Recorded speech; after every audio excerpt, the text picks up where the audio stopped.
네, CBS 라디오 박정현 판승과 함께하고 계십니다. 매주 월요일 여야 한 분씩 모시고 토론회 장을 마련하고 있죠. 오늘도 이 두 분과 함께합니다. 먼저 김민수 국민의힘 대변인 어서 오십시오. 네, 반갑습니다. 김민수입니다. 이에 이어서 이동학 전 더불어민주당 최고위원도 오셨습니다. 네, 어서 오십시오. 안녕하세요. 이동학입니다. 자, 오늘 첫 번째 주제, 오늘 오전에 발표된 한동훈 국민의힘 비대위원장의 깜짝 발언이었는데요. 잠시 그 장면 듣고 이어가겠습니다. 세 자녀 이상 가구에 대해서는 모든 자녀의 대학 등록금을 전액 면제하겠습니다. 국민의힘은 우선 세 자녀 이상 가구에 대한 모든 자녀의 대학 등록금을 면제하고 두 자녀 이상 가구에 대해서도 단계적인 확대를 검토하겠습니다. 예. 자, 세 자녀 이상 가구에 대해서 모든 자녀의 대학 등록금을 전액 면제하겠다. 자, 김민수 대변인. 네, 자녀가 몇 분 있어요? 전 5명입니다. 와. 다섯 명이에요. 네. 와, 대단하시네요. 아직 첫째가 초등학생이라 대학 갈 애들만 남은 애가 5명입니다. 와, 그럼 이게 지금 문자 그대로 네, 셋이면 3명 모두 등록금 면제다. 네, 그럼 좋은 정책이네요. 본인한테 특화된 그러니까 이게 이제 추진하겠다는 건데 이제 국회에 뭐 가게 되면 이제 법안을 만들고 이렇게 하겠다는 건데 어떤 반응 듣고 계십니까? 지금 일단은 이 저출산 문제는 세계적으로도 그렇지만 대한민국은 특히 심각한 수준에 이르렀다고 봐요. 그래서 뭐 여기에 영국의 옥스퍼드대 명예교수인 데이비드 콜먼트 같은 경우는 세계에서 대한민국이 가장 먼저 소멸할 국가이다라고까지도 말한 적이 있는데 예. 실제로 이게 그 저출산을 극복하기 위한 예산들이 매년 어마어마한 양으로 쓰입니다. 문재인 정권 당시에도 2017년에 불과 20조에 불과했던 예산이요. 2021년에 43조까지 증액이 돼요. 2배 이상 증액이 됩니다. 예. 근데 정작 합계 출산율은 1.05명에서 0.8명으로 당시에 줄었거든요. 이게 얼마나 심각한 것이냐면 OECD 국가 평균 1.59명의 절반뿐이 안 되는 수치예요. 예. 그러면 지금 대한민국 같은 경우가 지금 이렇게 수치를 말하면은 국민들께서 와닿지 않으실 수 있는데요. 2050년이 되면 그때 30대의 숫자가요. 80대 숫자의 절반뿐이 안 됩니다. 예. 네, 그러니까 이건 이미 닥친 현실이에요. 지금부터 아이를 아무리 많이 낳아도 2050년에 30대가 80대의 절반뿐이 안 된다는 사실은 변화가 없죠. 네, 그래서 이게 우리가 아직 살아있는 동안에 다가올 현실적인 문제이다. 예. 그리고 지금을 살아가는 사람들이 머지않아서 닥칠 문제이기 때문에 미래의 문제가 아니라 현실의 문제이다. 그래서 이제 합계 출산율이 이렇게 낮다라고 하는 것은 결국에 대한민국의 인구 문제가 도래를 이미 했다라는 소리인데 여기에서 최소한 두 가지 관점에서 해결 방법을 찾아야 되는 상황입니다. 예. 그래서 첫 번째는 이미 인구 감소가 도래했다라는 걸 인정하는 거예요. 그럼 예. 인구 감축 시대에 대해 아니 근데 그 대비하는 문제는 다 것이고. 공감하고 네. 얘기하신 거고. 그렇죠. 그럼 이 이제 정책 자체가 이제 실효성이 있는 것이냐? 이제 실현 당연히 가능한. 있죠. 네, 예. 그러니까 당연히 있다고 봐요. 왜냐하면 예. 지금 이제 그럼 두 번째 합계 출산율을 어떻게든 올리겠다라는 지금 이제 현실적인 문제에 접근을 하는 예. 것인데 이때까지 수많은 예산을 풀었음에도 불구하고 합계 출산율은 계속 줄어왔습니다. 예. 그럼 이게 근본적으로 아이를 낳아야 되는 세대들에게 와닿지 않았다는 소리거든요. 그럼 이제 여기에 아이를 낳아야 되는 사람들이 가장 크게 고려하는 것이 무엇이냐라고 하면 예. 첫 번째 당연히 경제적 문제인데 경제적 문제 중에서도 교육비에 대한 문제입니다. 그 이 교육비 문제에서 더 파고들면은 미취학 아동 당시의 교육비 그리고 대학 등록금에 대한 부분이에요. 예. 근데 대학 등록금을 이때까지 눈에 와닿지 않는 부분들에 대해서 조금씩 지원해 보겠다라고 했었는데 이제 이 부분을 파격적으로 전액 면제라고 했다라고 하면 이 부분에 대한 심리적인 해소는 상당히 있을 것이다. 아하. 크지 않은 비용으로. 네. 이동학 라고 전 생각이 최고. 됩니다. 네. 그러니까 저는 저출생이라고 하는 이 문제를 국가적으로 과연 해결할 수 있을까에 대한 근본적 의문을 가지고 있는데 그럼에도 불구하고 지금 이번 총선에서 이런 정책안을 던진 것에 대해서는 환영한다. 예. 네, 라고 하는 게 있습니다. 그리고 추가적으로 주택, 난임, 돌봄 이 지원에 대한 소득 기준도 이 없애겠다라고까지 예. 얘기를 했거든요. 근데 이런 지점에서는 평가할 지점이 있다고 생각하는데 그동안의 통계를 보게 되면 출산이든 결혼이든 이것도 결국 소득의 양극화가 지금 이루어지고 있거든요. 결국에는 소득이 좀 더 높고 자산이 조금 높은 청년들 중심으로 결혼을 하고 있다. 근데 그들이 또 다 잘 산다고 얘기할 수 없어요. 그들도 당연히 힘듭니다. 근데 그러한 경향을 지금 보이고 있다라는 거고 그러한 측면에서 세 자녀까지 뭐 이 난 거를 이걸 다 줄 수 있냐? 라고 했을 때는 예. 실제로 저출산에 대해서 이 효과가 그렇게 크진 않을 것이다라는 생각을 하고 있습니다. 저는 왜냐하면 기본적으로는 백약이 무효라는 생각을 기본적으로 하고 있기 때문에 예. 그럼에도 불구하고 여당에서 저는 좀 더 급진적인 정책을 좀 내놨으면 좋겠다. 이렇게 그 언발에 오줌 누기식의 정책이 아니라 실제 더 나아가서 지금 우리가 몇 년째 지금 논의를 하고 있는데 프랑스의 팍스 제도라고 하는 거. 예. 예, 누구든지 이 결혼을 하지 않아도 같이 살 수 있고 출산할 수 있고 이러한 제도 개선까지 얼마 전에 저출산고령사위원회에서도 이런 걸 좀 내놨던 것으로 알고 있는데 예. 이런 안만 던질 게 아니라 실행도 했으면 좋겠다. 야당은 이거에 대해서 아마 반대하지 않을 겁니다. 예. 자, 아이를 키워보신 우리 서정욱 변호사님. 자, 이 정책 어떻게 봐요? 대학 등록금 전액 면제, 세 자녀 이상 모든 자녀 괜찮습니까? 이것도 이제 저는 필요하다 보는데요. 예. 더 중요한 거는요. 예. 얼마 전에 나경원 원내대표가 이제 제안했다가 그때 막 집중 포화를 맞았잖아요. 아하. 뭐냐면 주택자금. 이제 그뭐 헝가리나 예. 아예 그냥 저는 충격적으로 하려면 이게 한 1억 정도를 대출해주고 결혼하면 아. 그리고 이제 그 자녀를 낳을 때마다 감면해서 오히려 3명 낳으면 뭐 면제해 버리는 원금을 아하. 이런 이제 더 강한 충격요법이 더 필요하다. 강하게 해야 된다. 이것만 가지고 이게 언제 대학까지 기다렸다가 대학 학비 받으려고 애를 놓으면 너무 오래 걸리잖아요. 그러니까 저도 그 부분이에요. 그래서 당장 더 좋은 거는 이게 저는 우리 몇백 조 쓰면 네. 60만 명 낳더라도 이게 60조입니다. 그렇죠? 1억씩 주면 60조잖아요. 더 쓰거든요. 지금 이제 28만 뭐 30만에 무너졌잖아요. 예, 예. 따라서 저는 좀 더 직접적이고 충격적인 요법을 쓰자. 더 충격적으로. 제가 아이를 하나를 키우고 있는데요. 예, 예. 왜 아이를 한 명밖에 음. 낳지 않았는가라고 생각을 해보면 일단 직장 생활을 해서 돈을 벌고 내가 커리어가 쌓이고 있는데 결혼을 해서 출산을 하는 게 너무 버거워요. 왜냐하면 어떤 조직이든 출산 이런 걸 마음껏 하기는 구조적으로 좀 어려운 부분이 있는 겁니다. 그리고 또 하나는 부동산 문제가 있는 거예요. 이 주거 비용이 너무나 비싸기 때문에 아이 하나 건사하는 것도 겨우겨우 하는 겁니다. 제 주변의 사람들도 그래요. 집을 사야 되는데 애들 둘, 셋 낳아가지고 그 비용까지 같이 감당하기가 너무 어렵다는 거예요. 예.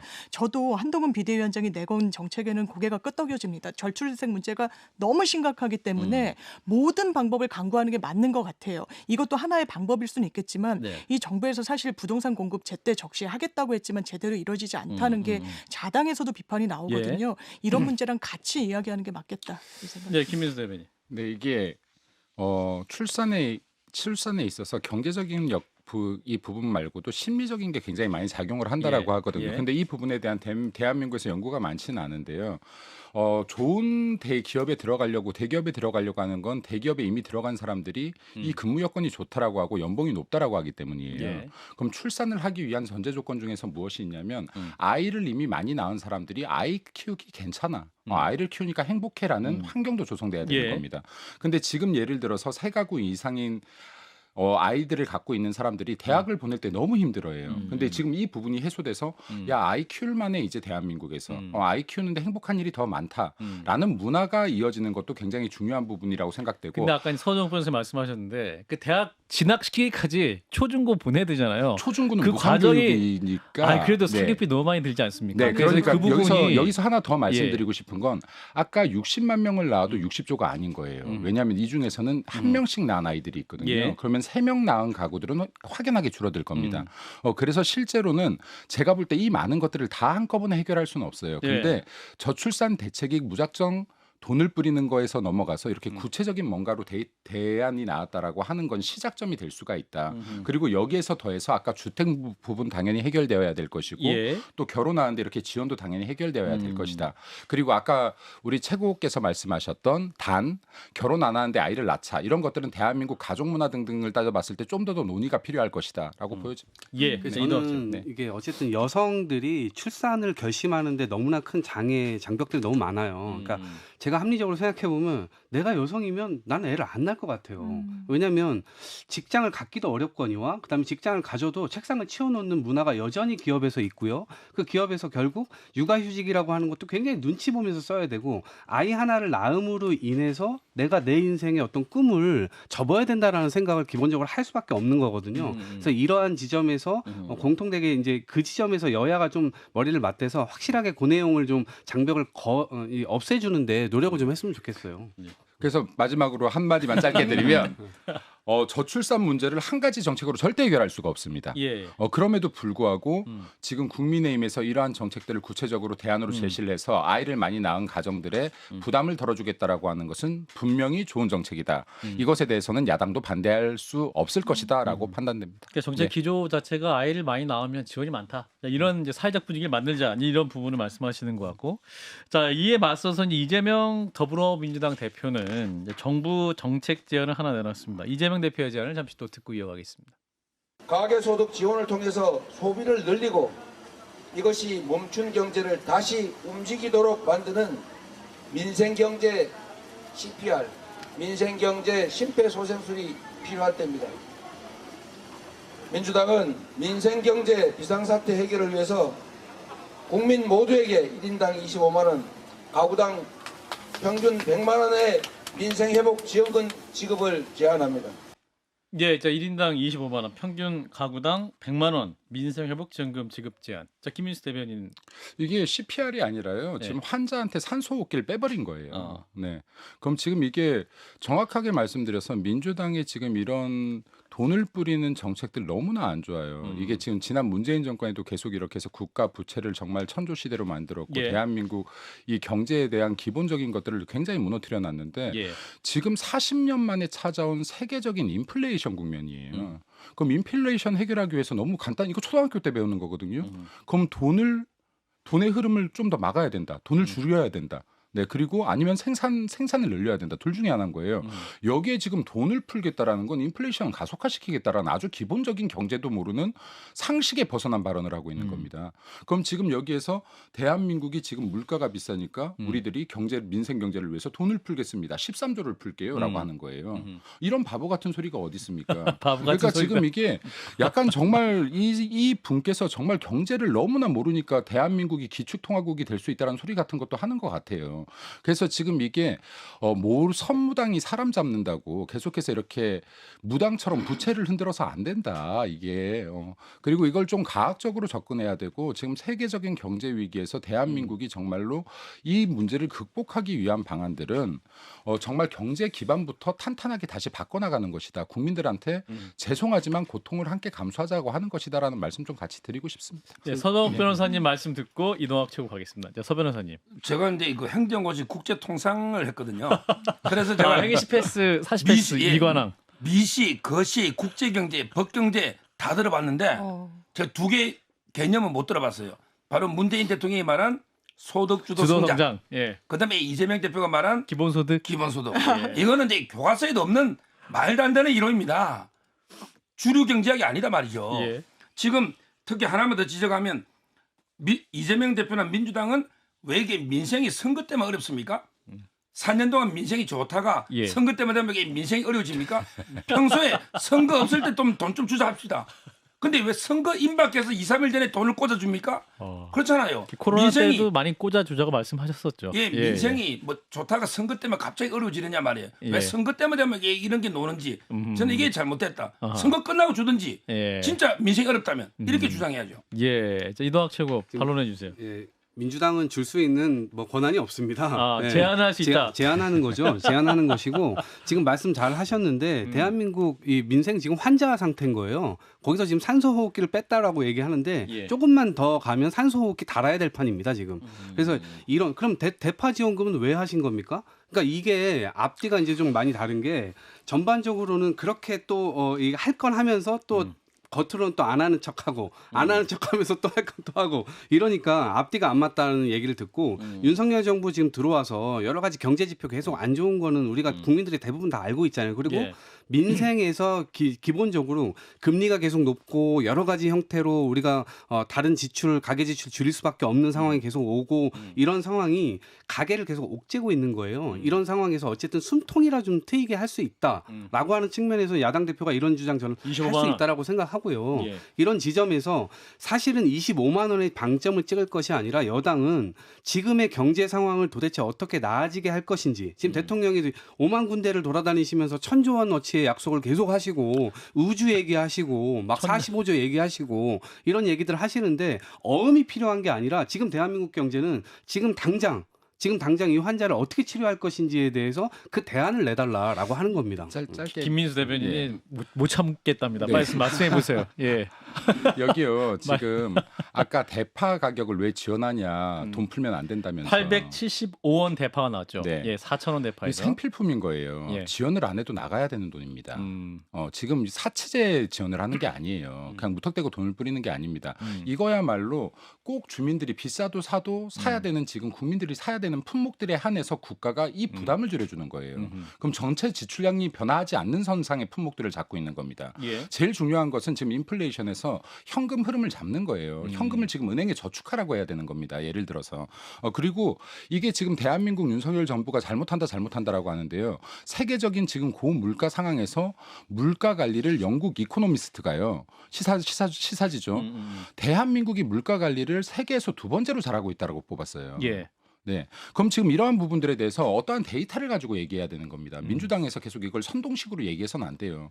지금 대한민국에서 금리 관리를 하고 지금 이러한 부분들을 정말로 할 수 있는 것들을 정부가 잘하고 있다라는 거 국민들께서 꼭 아셔야 된다고 생각합니다. 일단 제가 기시감이 드는데요. 장윤 지금 변호사? 우리나라가 세계에서 2위로 물가 관리를 잘하고 있다라고 했잖아요. 문재인 전 대통령이 마지막 그 기자회견 같은 기자 예. 이런 간담회 자리에서 부동산 가격 대한민국 그렇게 폭등한 거 아니라고 했습니다. 그러면서 여러 나라들의 평균가를 막 이야기했어요.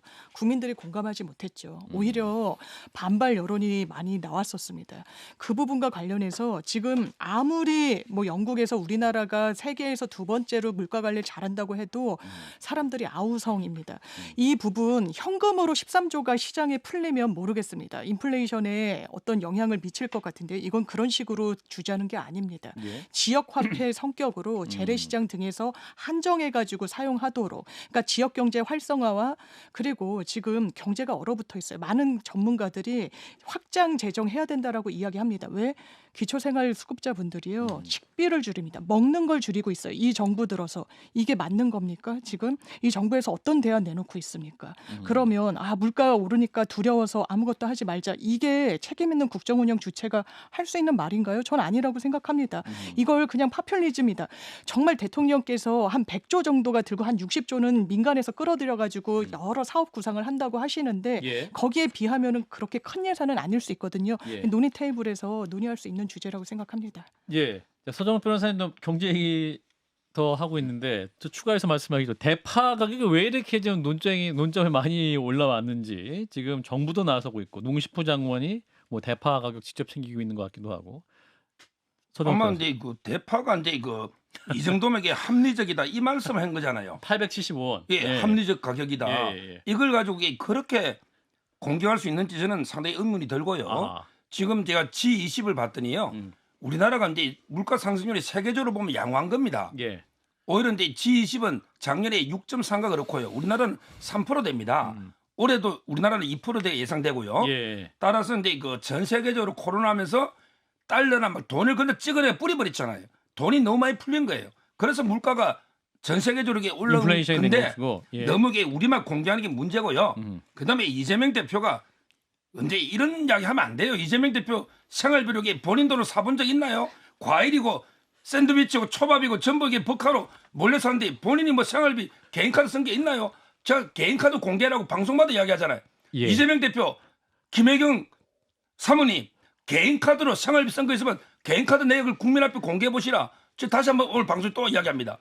이런 식으로 저는 본인이 그래 과일을 몇 천만원치 사버렸잖아요. 이런 이야기 하면 안 돼요. 아니 근데 민생이 힘들다라고 얘기를 하는데 예. 국민들께서 이 민생 현실에 정부가 제대로 대응하고 있다는 것을 알아줬으면 좋겠다 이렇게 얘기를 하는 게 예. 얼마나 저는 이 설득력이 있을지 모르겠고요. 예. 역대 최대의 세수 결손을 냈어요. 그러다 보니까 자기네들이 깎지 않아야 될 이 예산들까지도 다 깎았단 말이에요. 과학기술 대통령 되겠다고 하면서 과학기술 예산 다 깎아버리고 재정 건전성 얘기를 하면서 부자 감세하고 실제로 아마 그런 감사들도 하고 싶지 않았을 거예요. 그런데 세수 결손 때문에 어쩔 수 없이 자기네들이 그런 것들을 지금 하고 있는 거니까 그 모습들을 들키지 않기 위해서 지금 여러 가지 정황들을 만들다 보니까 이런 지점에서는 국민들이 그게 다 눈에 다 보이는 겁니다. 실제로 힘든데 너네들은 왜 자꾸 힘들다고 얘기를 하냐라는 태도여서는 정부 여당이 제대로 국정을 이끌어 나갈 수가 없는 거죠. 먼저 국민들이 힘든데 왜 힘들다고 하냐라고 말하지 않아요. 정부는 국민들이 힘든 거에 굉장히 공감하고 있습니다. 예. 힘들게 해서 죄송합니다입니다.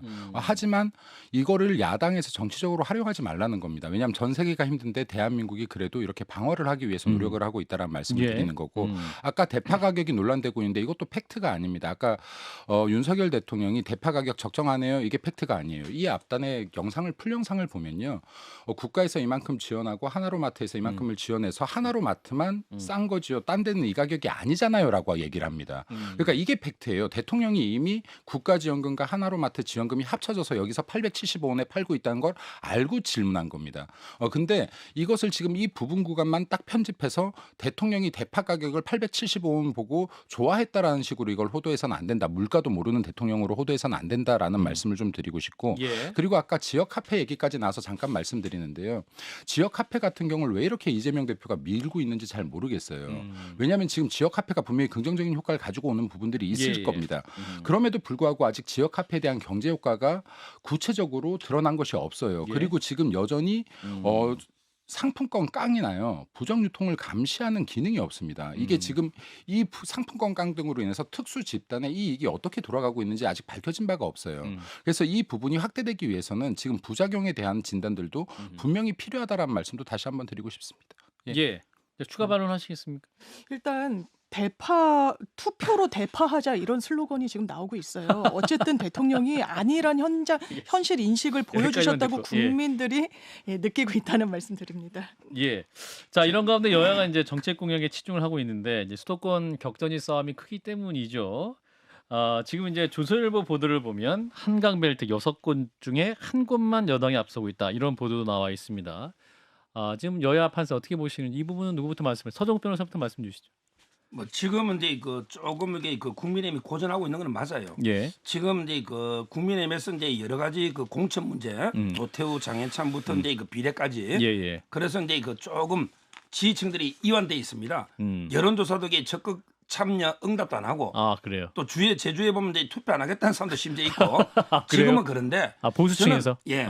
근데 앞으로 저는 조금 이게 바뀔 것 같아요. 제일 중요한 게 서울을 탈환하려면요. 일단 저 3단계로 보면 6.25로 비교하면 낙동강에서 일단 지켜야 돼요. 낙동강 벨트를 김태호부터 서병수 사수하고 그다음에 인천으로 와서 인천 상륙작전을 해야 돼. 이게 개항을의 원희룡입니다. 예. 인천 상륙작전 하고 나서 예. 서울로 한강벨트로 탈환하는 이게 우리 6.25 전쟁 똑같잖아요. 예, 6.25처럼 낙동강에서 지키고 예. 인천 상륙작전 원희룡 이분의 여론조사가 이재명을 앞질렀다. 이게 보도되는 순간이 선거에 완전히 저는 변곡점이다. 중요한 변곡점입니다. 그러면서 이게 서울까지 전 타고 간다. 앞으로 한번 지켜보십시오. 예, 16일 남았습니다. 자, 꿈에서 나올 만한 이야기를.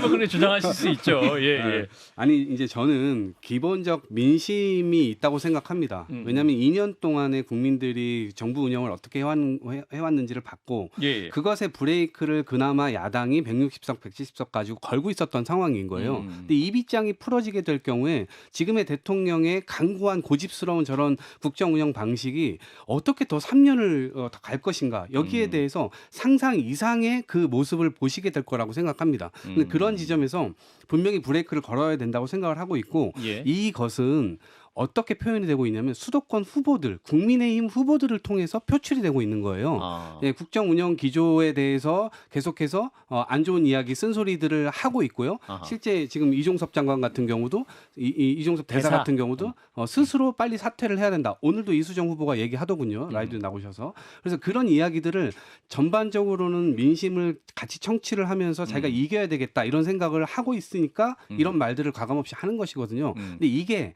반영이 잘 안 될 겁니다. 왜냐하면 한동훈 위원장도 그렇고 지금 뭐 거론되고 있는 또 다른 선대위원장들을 또 모셔와야 된다 이런 얘기들을 하는데 예. 그분들 대부분이 윤석열 대통령이 쳐놓은 그 선 안에 계신 분들이에요. 그러니까 그거는 그 선 안에서 밖으로 레드라인을 나갈 못 수 넘는다? 없는 그러니까 확장이 불가능한 분들이 윤석열 대통령이 하는 얘기 그 기조 그대로 선거 때 그대로 읊게 되면 국민들이 아, 저 당은 어떻게 변하지 않나 이렇게 생각을 하니까 당연히 표를 줘야 될 유인도 만들어지지가 않게 되는 겁니다. 김민수 그 대변인. 한계가 있어요. 변할 거예요. 여기 한강 벨트는. 아. 네, 변할 건데 네. 이렇게 되진 않을 거예요. 왜냐하면 아, 지금 예. 사실 현직 의원들이 민주당이 많거든요. 그렇죠. 네, 근데 지금 이제 정치권에서 사실 제가 볼 때 놓치고 있는 것들이 많이 있는 것 같아요. 예. 이 판세들을 분석할 때, 요인들을 분석할 때, 예. 사실은 이게 생활 정치가 굉장히 늘었습니다. 여기 스윙보터청은 결국에는 합리적인 표에 대한 의사 결정 책임이라는 거거든요. 그러니까 정치적 이념을 떠나서 정치 효능감. 네, 그렇죠. 정치 효능감이 높으신 분들인데, 그럼 이제 기존에 실제로요, 지난 지방선거에서 보면은 여기 성동구 한 곳 빼고 구청장이 다 국민의힘에서 국민의힘. 당선됐어요. 예, 예. 네, 그럼 이게 어떤 것을 의미하냐라고 하면은 기존에 활동하던 분들이 민주당이고 국회의원들은 그리고 우리는 지금 새로운 사람들이 여기에 들어온 거예요. 이 활동하지 후보들이. 않던 이 지역에서. 예. 그럼 이 중도층 자체에서요, 요즘에 이 지자체와 그리고 국회의원 공약들이 비슷합니다. 아하. 네, 비슷해요. 예. 네. 근데 지금 이제 이 부분에 우리들이 이때까지 뭔가 실책을 해서 지금 당장 지지율이 낮고 그리고 여론조사에 이 보수층이 잘 참여하지 않고 하는 예. 증상들이 있는데 결국에는 전략적으로 어떻게 해야 한강벨트가 제2의 르네상스를 갖고 올 수 있는지 그리고 개발을 불러올 수 있는지 박원순 때처럼 개발이 멈춰서지 않는지를 후보들이 집중적으로 공략할 필요가 있다. 근데 지금 제가 볼 때는 아쉬운 점은 이런 스피커들이 강하지가 못해요. 아하. 네, 그래서 이게 홍보가 제대로 되지 않고 있어요. 이런 정책들이. 예. 그래서 지금 여기 한강벨트를 중심으로 해서 이 6개, 7개 지역구들이 예. 정말로 정책적인 싸움을 해야 된다. 지금 여기에서 서로 네거티브 할 것이 아니라 중도층을 향한 목소리를 높인다라고 하면 이 짧은 기간 안에 저는 여기는 판세가 충분히 뒤집힐 가능성이 있다라고 봅니다. 스피커 더 많이 나와야 된다. 네. 자, 장 변호사님. 그런데 저는 한동훈 위원장의 확장성의 한계를 이런 지표들이 아주 자명하게 보여주고 있다라고 생각합니다. 오늘 조선일보 보도도 그렇고 지난주에 동아일보에서는 양당의 판세 분석 자료를 입수해가지고 보도를 했어요. 예. 서울에서는 어쨌든 민주당 우세 지역이 많다라는 취지인데 한동훈 비대위원장 윤석열 대통령의 실정과 거기에 대한 민심 위반은 이제는 상수로 둬야 될 것 같습니다. 이번 총선에 그거는 변동이 크진 않은 것 같아요. 그러면 국민의힘의 후보자들을 한동훈 비대위원장이 보호해 줬어야 되는데요. 예. 거리를 상대적으로 둠으로써 거기에 결과적으로 실패한 겁니다. 이종섭 전 장관 들어와서 내가 이 문제 다 해결했다 자아자찬할 것이 아니라요. 예. 들어온 걸로 뭐가 끝입니까? 지금 외교관들은 1년에 한 번 받는 건강검진도 못 받으러 한국에 못 들어온다는 거예요. 아하. 예산이 없어서. 예. 그런데 본인은 왜 세비로 이렇게 왔다 갔다 합니까? 이 부분과 관련해서 왜 끝났습니까? 수사도 조율도 안 되는데 국내에 들어와서 수사 받겠다고 하면 이게 끝인가요? 사퇴하는 게 맞는 거죠. 근데 그런 말을 못 하는 겁니다. 한동훈 비대위원장. 자, 서정훈 변호사님, 그 한동훈 비대위원장 아까 이제 우리 김민수 대변인도 이제 스피커가 좀 부족하다. 근데 이제 스피커가 너무 한동훈 비대위원장이 집중되어 있는 상황. 또 최근에는 좀 너무 적극적으로 더 나서야 되지 않나 뭐 이런 얘기도 합니다만 건강은 괜찮은 겁니까? 한동훈 위원장은 혼자서. 지금 이제 그 뭐 몸무게도 8kg 빠졌다는 말이 있고요. 아, 그래요? 어금니도 이게 좀 안 좋고 이빨이 흔들린다. 아. 이게 소문입니다. 제가 한동훈한테 물어본 건 아니에요. 아, 이빨이 또 이게 또 제목에 제가 이런 이야기를 제가 여러 군데 들었습니다. 캠프에. 들은 이야기예요. 알겠습니다. 예. 근데 제목 때문에 고생하셨구나. 예, 하여튼 근데 그래가지고. 저는 아마 이게 그 원희룡 이런 분들이 그 스피커가 하면 좋은데 아, 워낙에 자기 선거가 자기 코가 석자잖아요. 개항을 지켜야 되기 때문에. 그렇죠. 원희룡 이런 분이 좋아요. 아, 나경원. 어허. 근데 그 윤재욱 의원은 이제 그 합리적으로 좋은데 아마 인지도가 좀 떨어지니까 스피커로서는 이게 또 대구에 치우쳐 있잖아요. 그렇죠. 그래서 저는 앞으로 이게 대안이 있다면 인요한 인요한. 아하. 이분이 좋은 말 했더라고요. 이번에 한강의 기적에 이어서 여의도의 기적을 만들자. 아하. 야, 전 딱게 여의도의 기적. 민주당이 장악하고 있는 국회를 완전히 바꿔버리자. 아하. 한강 이런 워딩이 뛰어나요. 아하. 인요한 위원장이. 그래서 저는 앞으로 이게 역할을 좀 분담해서 음. 이렇게 하면 두 명 체제로 가면 어떨까 이런 생각이 들어요. 예, 지친 한동훈을 인요한 이 위원장이 보충할 근데 것이다. 거꾸로 지금 인요한 위원장 말씀하셨지만 혁신위원장 때 아. 그분도 대통령께서 쳐놓으신 선을 못 넘어가신 분이에요. 아. 그래서 들어와도 지금 저는 여의도 사투리라고 보는데 여의도 사투리를 하실 것 같고 오히려 민주당에서는 조금 위협적이다라고 하는 인물은 유승민 의원 정도거든요. 유승민 의원을 지금 단계에서 등판을 국민의힘이 시킬 것이냐, 시킬 수 있겠느냐, 시킨다 하더라도 실제로 어느 정도의 효과가 있겠느냐, 그건 미지수일 테지만 민주당 입장에서는 다른 분들은 다 윤석열 대통령 그 선안에 계신 분들이기 때문에 오케이. 다 안락하게 망할 수밖에 없겠다 이렇게 생각합니다. 여기까지 듣고 광고 듣고 돌아오겠습니다.